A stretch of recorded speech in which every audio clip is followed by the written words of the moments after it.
Clave Morse.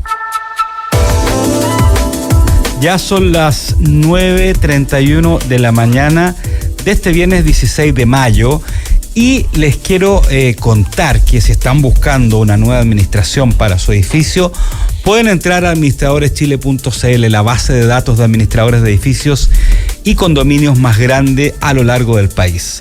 Capacitados con el uso de la plataforma para administradores Comunidad Feliz y con conocimientos de la nueva ley de copropiedad 21.442. Entra a administradoreschile.cl, llena el formulario y te enviaremos gratis 3 opciones de administradores de edificios para que tú elijas la que más te acomoda. Una comunidad bien administrada es una comunidad feliz. Y LAP es la tecnología que permite exportar y vender tus productos en marketplaces internacionales. Conecta, publica y gestiona integradamente muchos canales a través de una sola plataforma. Encontrarás distintas herramientas para optimizar y eficientar tus ventas globales. Exportar y vender en marketplace nunca fue tan fácil. Conectamos Latinoamérica con el mundo. www.lapglobal.io. Las noticias que debes saber. Titulares en Clave Morse.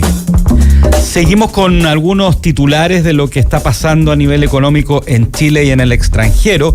Y justamente vamos a hablar de Chile con un país que es muy importante, Estados Unidos. Inician negociaciones para restablecer condiciones del Tratado de Libre Comercio tras los aranceles de Trump.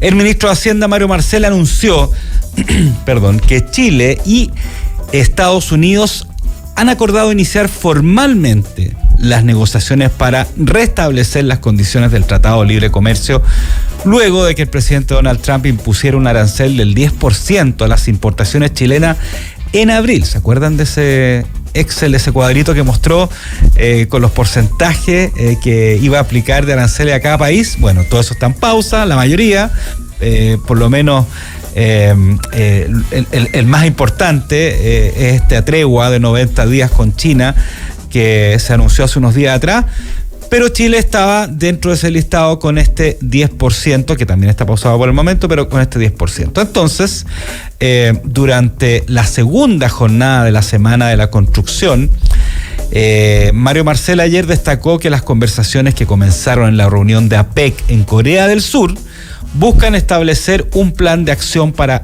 un comercio justo, abordando temas como la economía digital, la seguridad, las barreras no arancelarias, etcétera, etcétera.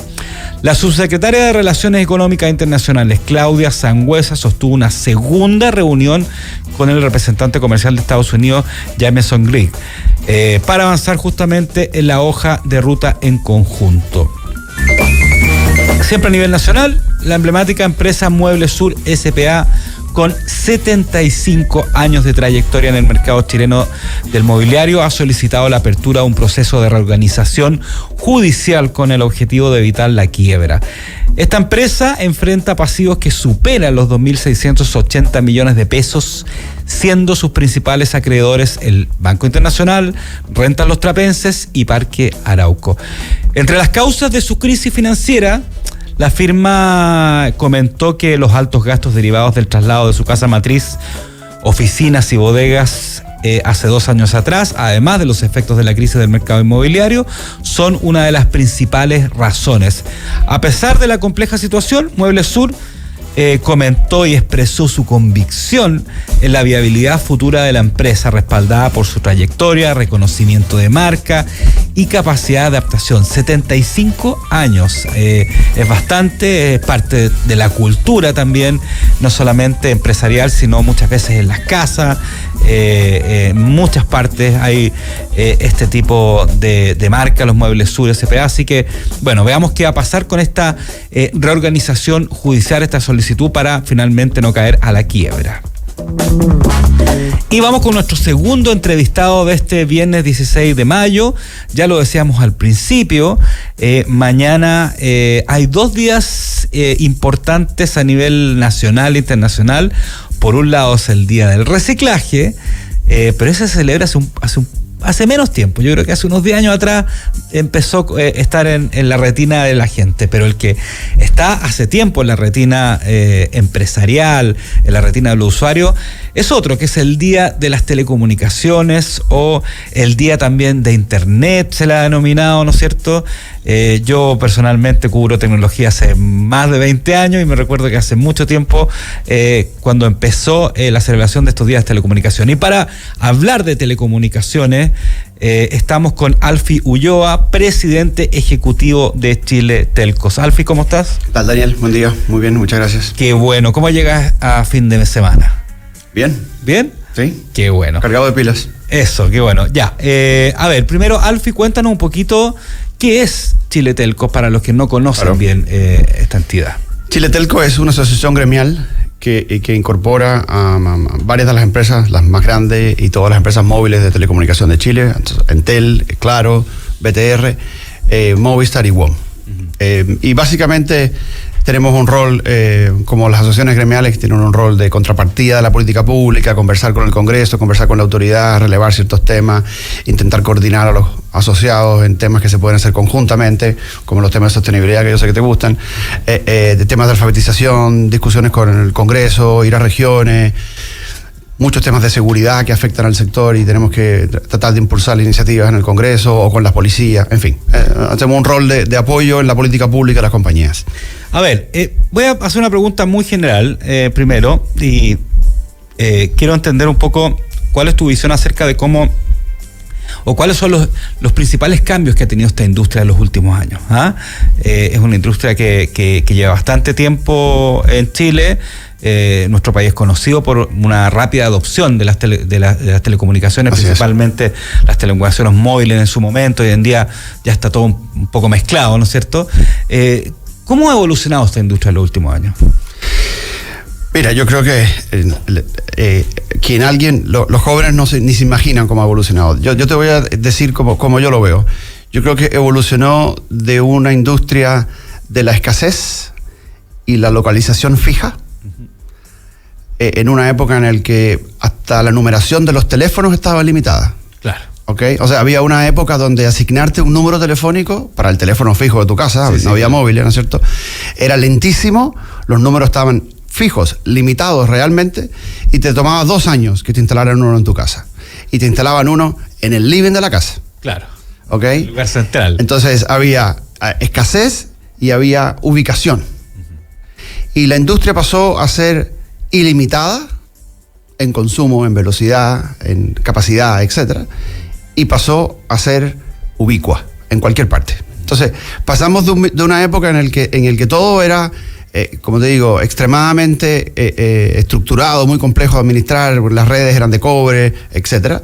Los teléfonos eran aparatosos. Después, cuando apareció la tecnología móvil, mira, el gran objetivo de política pública del país de siempre ha sido, por razones históricas, políticas, seguridad, lo que tú quieras, ¿cierto? Cobertura del país. Y eso, desde el punto de vista tecnológico, era un desafío enorme con la red fija. Y los pueblos se comunicaban porque había un teléfono público en la plaza, digamos. Claro. ¿Okay? Entonces, pasar de eso vía una evolución de 5 generaciones de tecnología móvil, hoy día ya desplegamos el 5G, donde todos los chilenos tienen en promedio más de un aparato. Tenemos más de 25 millones de aparatos en uso para una población de 20. En el 90 ya 8% del territorio nacional. O sea, en Isla de Pascua y en Puerto Williams hay 5G. Claro. ¿Ok? Y la gente se conecta, habla sin límite, descarga sin límite, navega sin límite. Entonces hemos pasado de un lugar, de una industria que te tenía fijo en el living de tu casa, y súper limitada, a una industria en el que logramos la conectividad gracias en parte a ese cambio tecnológico que nos ofreció un menú de alternativas, y bajo ese menú de alternativas, y si uno considera desde la tecnología fija, móvil o satelital, hoy día la brecha de conectividad en Chile es 0. Claro. En la punta del cerro uno se puede conectar. Perfecto. Con alguna tecnología. Ahora, dentro, voy a simplificarlo, Dale. pero en el fondo, yo sé que hay muchos hitos importantes, pero quería enfocarme solo en uno, que es cuando pasamos de la voz a los datos. Obviamente la voz sigue existiendo, ¿no es cierto? Pero cómo ese hito significó también un cambio clave en la industria en general. Claro, yo creo que lo que hace más especial esta industria es que la oferta viene antes que la demanda. Entonces, la tecnología provee una capacidad y después la empresa privada, otros, ¿no es cierto?, ven cómo usan esa capacidad. Y en un minuto todo convergió a datos y como tú bien dices, ¿no es cierto?, hoy día la voz viaja como un dato en la red. Claro. Que es lo que llamamos convergencia, ¿no es cierto?, en un lenguaje un poquito más sofisticado. Entonces, la industria provee este acceso, velocidad, latencias, etcétera, miles de criterios que hacen que la información viaje más rápido, más segura, la respuesta sea más inmediata, en fin, varios componentes que van haciendo que transmitir datos sea cada vez más fácil. Obviamente transmitir datos de una conversación telefónica requiere no solo velocidad, consistencia, etcétera, porque yo quiero que tú me escuches y me respondas en tiempo real, ¿no? Entonces, a medida que la capacidad de la tecnología va aumentando, la oportunidad de cosas que se pueden hacer van aumentando. Y ese hito que tú presentas es básicamente el inicio de la convergencia, en el que todo es datos. Y hoy día la televisión por cable va por datos, el internet va por datos, las voz va por datos. Entonces, todo al final se transforma en datos y viaja, ¿no es cierto?, a la velocidad de la luz, lo que no es poca cosa. Entonces, por la red fija, quiero decir. Claro, sí. Entonces, es un hito tecnológico porque, de hecho, si uno ve además el paso entre 2 y 3G viene de la mano, y luego más pronunciado entre el 3 y el 4, viene de la mano también de un momento en el que la tecnología fue haciéndose más barata. La globalización se hizo, la hiperespecialización de las compañías se hizo, China entró a la producción de equipamientos, Japón y Corea seguían compitiendo muy fuertes, Europa tenía los principales proveedores. Entonces, es un minuto en el que también bajaron los precios de ciertas tecnologías, subieron los precios de las tecnologías de punta, por supuesto, pero los de las tecnologías más legacy empezaron a bajar, y también permitió masificar los equipos. Entonces hoy día, de verdad, hay 25 millones de celulares activos en Chile, o sea, todo el mundo tiene un celular. Gamas de precios hay variadas, ¿ok? Pero las prestaciones son muy similares.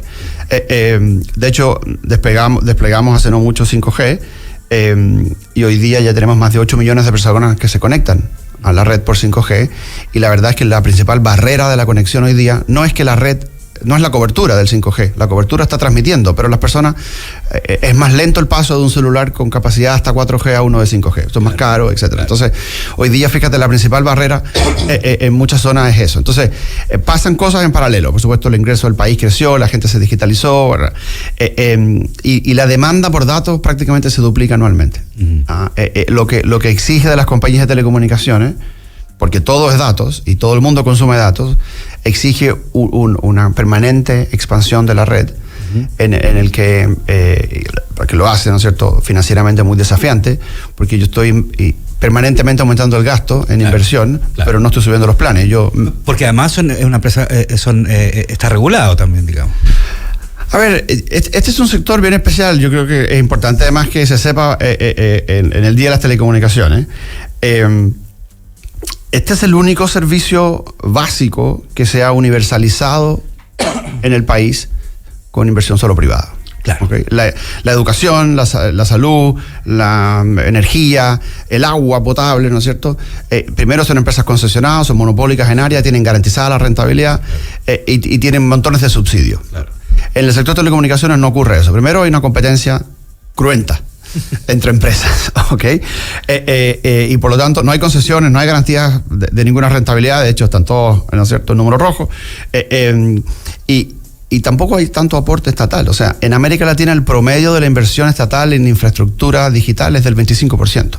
En Chile es el 1%. El 99% de los 30.000 millones de dólares que se han invertido en los últimos 15 años para que tengamos estas redes de comunicación que tenemos en el país es privado. Claro. Entonces, eso genera, ¿no es cierto?, por supuesto, un desafío distinto de todo. ¿Es regulada? Sí, es regulada por la Subtel, por el Congreso, tiene un paquete de regulaciones y todo. No es tarificada, no tiene rentabilidad garantizada, no se comporta como otros utilities, no tiene áreas de concesión. Entonces, tiene un desafío y por lo tanto, creo yo, tiene un mérito en haber hecho lo que ha hecho. O sea, estamos hablando de una inversión más o menos de entre 90 y 100 dólares, depende de la compañía, yo me voy a hablar siempre por promedio, por usuario al año en Chile. Eso es el doble que Argentina, eso es un 50% más que Uruguay, estaban recién hablando de Uruguay. ¿Para qué comparar con Perú u otros países? O sea, 10 veces más lo que invierte. y el promedio de recaudo por usuario es de 5.000 pesos. Ya. Okay, eso es mensuales. Okay. Entonces estamos hablando de ese es el desfase en el que estamos. Pero está ahí. Y ese es el habilitante del sector digital. Yo sé que tú rayas con lo tech, lo fintech y la innovación y demás, digamos. Y estaba muy atento escuchando tu conversación anterior. En ningún minuto nadie puso en duda que el día que tú quisieras preguntarle al ChatGPT o al asistente te iba a responder, porque tú das por hecho que la red está. Exacto. Y das por hecho que el 5G va a funcionar. Bueno, nosotros estamos encargados de que ese dar por hecho, las compañías están encargadas de que ese dar por hecho sea una realidad. No es fácil. Bueno, de hecho, ¿te acuerdas en enero cuando se cortó la luz y además se cortaron las telecomunicaciones por un momento ahí? ¿Cómo olvidarlo? Mucha gente entendió que eso no está por defecto ahí nomás. Alfie, bueno, dentro de este contexto, Chile lidera en velocidad de internet fija en Latinoamérica, ¿no es cierto? ¿Cómo se ha logrado este posicionamiento a pesar justamente de nuestras dificultades geográficas, digamos? Sí, mira, durante la pandemia, o sea, Chile hoy día despliega como tecnología fija y yo diría que es viene correlacionado con el despliegue de la tecnología móvil de 5G, fibra óptica. ¿Okay? En un minuto se desplegaban, en un minuto coexistían la tecnología de cable de cobre antiguo, la que uno tenía en la casa, ¿no es cierto? Los dos cablecitos, el cable coaxial y la fibra óptica. Y en la pandemia, por la necesidad, por el modo en que se transformó la utilización de las redes, sobre todo con mucho upstreaming desde las casas, cosa que no ocurría antes. Antes solo era bajar datos, no subir, nadie hacía videoconferencias ni qué sé yo. La tecnología dominante hoy día es fibra óptica. Entonces, hemos sido durante años el país de la OCDE que por lejos más despliega fibra óptica, okay, porque se sacaron las redes antiguas y se pusieron frente. Entonces, tenemos una red fija muy power, ¿ok? Y que todavía tiene capacidad, porque hoy día el principal problema que tenemos, o sea, hoy día ya no es un problema de cobertura, claro, es un problema de acceso. O sea, hay más personas que no se han conectado a internet fija, a las que le pasa la fibra óptica por la puerta de la casa, que personas que quieren conectarse a internet fija y no hay fibra óptica en su entorno. O sea, el problema hoy día ya, en este caso en particular, ya no es de cobertura, sino que de acceso. Gente que no puede pagar el servicio o que no valora la contratación del servicio, ¿cierto? Eso también cambió en pandemia con todos los grupos etarios, pero originalmente los grupos etarios, las personas más mayores, por ejemplo, o las personas con menor nivel educacional, tenían un teléfono móvil y se conectaban a internet desde el teléfono móvil, y quizás tenían televisión de cable en algunos hogares, pero no valoraban tanto la necesidad de la internet fija. Eso cambió en la pandemia. Claro. Entonces hubo una adopción masiva de la internet fija y esa adopción masiva se dio en fibra óptica, lo cual nos puso, hoy día estamos como en el nivel 5 o 6 como país de velocidad fija en el mundo. Hemos estado en el nivel 1, entonces mide todos los meses por UCLA, que es un medidor. Y estamos, hoy día bajamos al 5, al 6, pero estamos peleando el podio de los top 10. Quiero dejar en claro, sin menospreciar, que entre los top 10 está Singapur, Hong Kong, que tampoco es que sean países con el desafío geográfico que tenemos nosotros. Entonces, ¿qué es lo que hay detrás de eso? Mucha redundancia y mucho soporte de fibras ópticas transversales que van a lo largo del país. Tenemos 4 en Chile, una submarina, hay otra acá por Argentina que se usa también cuando es necesario. O sea, tenemos mucha inversión de redes, tenemos mucha capilaridad de fibra óptica. Gracias a ese 1% de inversión del Estado, no quiero minimizarlo, llega, ¿no es cierto?, la fibra a las cabezas o sea, al final de este gobierno todo el territorio continental va a estar con fibra óptica a la punta, ¿no es cierto?, de todas las comunas. De ahí el sector privado lo tendrá que expandir, pero parte de la capilaridad sí que ha sido subsidiada, ¿no es cierto?, en la infraestructura, no en la demanda, por parte del gobierno. Entonces, es un tremendo mérito. Ahora, dentro de lo mismo, también hay que destacar que el 85% de los hogares rurales están conectados, en general. Perdona, Daniel, y los hogares de esos, los que no están conectados es porque no tienen electricidad. O sea, ni siquiera por problema de telecomunicación. Ok, o sea, el 98% de los hogares que tienen electricidad están conectados. Ya. Ok, y los que no están conectados por móvil o podrán estar conectados por satelital. Claro, Okay. Pero hay una conexión fuerte también a nivel rural, claro, móvil, fija, etcétera, etcétera. También, ¿qué estrategia ha usado el país y las empresas y las compañías tanto móviles como fijas, las compañías de telco, para justamente cerrar esa brecha urbano-rural que es muy importante, que me acuerdo que era un temazo que se hablaba hace unos 10, 15 años atrás. Sí, efectivamente. Mira, yo creo que en lo móvil, que ha sido el grueso de la tecnología que ha cerrado la brecha con el sector rural, en lo móvil se debe en parte a la política pública. O sea, el gobierno deliberadamente exige en los concursos en los que se asigna el espectro, que es el principal insumo de la telefonía móvil, claro. Ha ido poniéndose cada vez más ambicioso con cada sucesivo concurso y le ha ido exigiendo cobertura de áreas obligatorias a las compañías. Esas áreas no son rentables. ¿Okay? Las compañías invierten ahí a un déficit y compensan, ¿cierto?, con inversiones en otras áreas. Y por lo tanto, yo diría que ahí hay una mezcla de visión política, objetivo político y un diseño muy interesante en el que Chile es bien único en la región. El espectro se licita contra un proyecto técnico, contra una realidad de despliegue. Claro. Ahora mismo están en Colombia o en México discutiendo, o en Alemania, esto no es un problema de América Latina, que el Estado mira el espectro como un mecanismo de financiamiento y te pide unas cantidades exorbitantes de plata. En Chile esas cantidades exorbitantes de plata la hemos invertido en áreas donde, por razones económicas, las compañías no habrían llegado voluntariamente porque el proyecto económico no daba, pero parte de la exigencia del Estado es que tú llegues. Entonces hay una compensación ahí cruzada entre áreas donde hay mucha necesidad de esto y mucha dificultad del despliegue y hago notar que cada tecnología que, ¿no es cierto?, cada vez te piden áreas más difíciles de cubrir, porque estamos en los lugares ya más recónditos, más difíciles, caletas, lugares donde no es fácil llegar, etcétera. Tampoco es fácil desplegar. Podemos discutir, ¿no es cierto?, las redes están ante la inclemencia del tiempo, de la vandalización. Bueno, pero qué bueno que lo dijiste, porque justamente, interrumpa, te iba a preguntar eso, ¿no es cierto? Le aprovecho a recordarles que estamos hablando con Alfie Ulloa, que es presidente ejecutivo de Chile Telcos, justamente en el contexto del Día de las Telecomunicaciones y la Sociedad de la Información que se celebra mañana. Mencionaste una palabra y es donde quería ir, al tema del vandalismo, ¿no es cierto? ¿Cuál ha sido el impacto concreto del vandalismo sobre la infraestructura de telecomunicaciones durante el último año, especialmente en regiones extremas y rurales? Cuéntanos un poco de eso. Mira, esto va un poco más atrás. A finales del último trimestre del 2019 se empezó a ver una explosión de robos en las redes, ¿okay?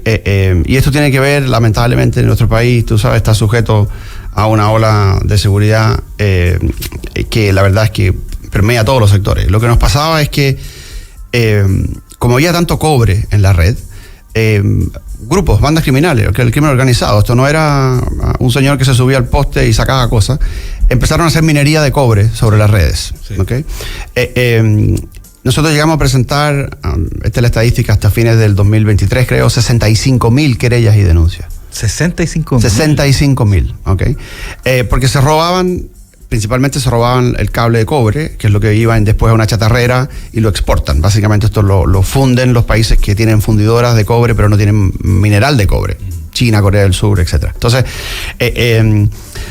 la verdad es que fue una locura y tuvimos que trabajar ahí mucho. Hay un proyecto de ley que lamentablemente se ha demorado en el Congreso, pero ya está en tramitación del último trámite mixto, que persigue este delito, lo tipifica, etcétera. Porque el daño no es solo que te corten la red. Mientras te cortan la red, cortan otras redes y buscando cobre rompían la fibra óptica, en parte porque no sabían que era plástica, que no tiene uso alternativo, digamos. Y había días en el que el 30% de los semáforos de la ciudad de Santiago estaban cortados porque se habían robado X cables, digamos, y los cajeros no funcionaban. Entonces se robaban las tapas de los ductos, ¿ok? Se roban los paneles fotovoltaicos y las baterías ahora. Desgraciadamente las estrategias de sostenibilidad de muchas compañías que pasaba por poner baterías solares y paneles ha tenido que ser puesta en pausa, pero se los roban entre el 20 y yo diría que el 25% de la infraestructura se la roban. Y no solo las cosas móviles, las cosas inmóviles también. O sea, para mí un generador de 800 kilos es bastante inmóvil, claro. Se lo roban con una grúa, ¿okay? Claro, entonces, claro. Ha sido muy duro para la infraestructura. Yeah. Si tú También ha sido duro para los técnicos, ¿okay? Los asaltan, los secuestran, estar en la calle no es fácil a cualquier hora. Entonces, claro, te robaban el cable, las compañías mandaban al equipo a las 2 de la mañana, queríamos reponer el servicio rápido, llegaban y bueno, lo sacaban a punta de pistola. O sea, eso pasa. Y es bueno que la gente lo sepa. También en las sucursales hemos tenido que poner protección. Hoy día muchas de las sucursales tienen protección como si fueran joyerías. ¿Okay? Vidrios especiales, sistemas especiales, en fin. Claro, por el valor además Tal cual. de los aparatos. Tal cual. Tú vas a ver además que en muchas partes de las sucursales se han ido desapareciendo de los lugares públicos, se han ido concentrando en los malls que tienen más seguridad. O sea, hay un efecto bien nocivo, creo yo, sobre todo en los pueblos más pequeños, pero no hay alternativa. Y eso sigue siendo. Hoy día ya no nos roban el cobre, pues ya no hay cobre, lo sacamos de las redes. Y hoy día el daño principal es a las baterías, a los paneles, a los generadores, al combustible que tienen los generadores. Eso hoy día es el principal daño. Entre el 17 y 25% depende de la compañía. Alfie, nos queda un minutito, pero no quería dejar de preguntarte, en el fondo, la última, ¿qué tipo de regulación consideras necesaria para proteger con mayor eficacia las redes de fibra óptica y los activos críticos del sector? Bueno, esta ley crea un delito especial, tipifica el delito de robo de piezas y partes de infraestructuras de los sistemas de telecomunicaciones. Tiene penas agravadas si esto daña cosas, o sea, no es que tú y yo nos quedemos sin internet, se cae el CEFAM, ¿no es cierto? O sea, se cae Transbank, se cae el Banco del Estado, durante 24 horas la PDI no tuvo sistemas, o sea, por robo de cable. O sea, eso pareciera un atentado, pero no, el que cortó no sabía el efecto que iba a tener esto y cortó una fibra óptica que iba a un data center de la PDI. Entonces, viene esa ley, vamos a tener un trabajo grande con las policías y el Ministerio Público para impulsarlo, y en paralelo no es solo proteger la infraestructura de las compañías, en paralelo hay un proceso muy de la mano con el gobierno de proteger a los usuarios de esa tecnología. Vamos a tener, esperamos tener un mecanismo mucho más robusto de bloqueo de teléfonos para que no se roben los teléfonos de las personas en la calle, y se está generando un mecanismo mucho más robusto con biometría o de identificación y demás para en la red. Ya esto es la seguridad en el ambiente digital. Claro. Al menos en las nuestras, hoy día con biometría, cualquier solicitud, cambio de una tarjeta SIM, etcétera, para ir haciendo más robusto no solo la protección y la seguridad de la infraestructura de las compañías o de los usuarios, sino de los usuarios en la red. Perfecto. Alfie Ulloa, presidente ejecutivo de Chile Telco. Se nos pasó el tiempo volando, quedaron más preguntas, así que te vamos a invitar de nuevo. Cuando quieras, Daniel, muchas no gracias. Necesariamente tiene que ser en el contexto del Día de las Telecomunicaciones, que es mañana, sino que por cualquier, digamos, motivo. Así que muchas gracias por acompañarnos. Ya viene Emprender es Clave, espacio que hacemos junto a María José García, donde hablamos de emprendimiento, startup, de pymes. Les recuerdo que nos pueden seguir en nuestras redes sociales y escucharnos de lunes a viernes de 9 a 10 de la mañana por la 92.9 FM. Un abrazo grande y que tengan un buen fin de semana y estar prevenidos porque va a llover, dicen sábado, domingo y lunes. No te creo. Sí. Wow. Ya, gracias. Chao, chao.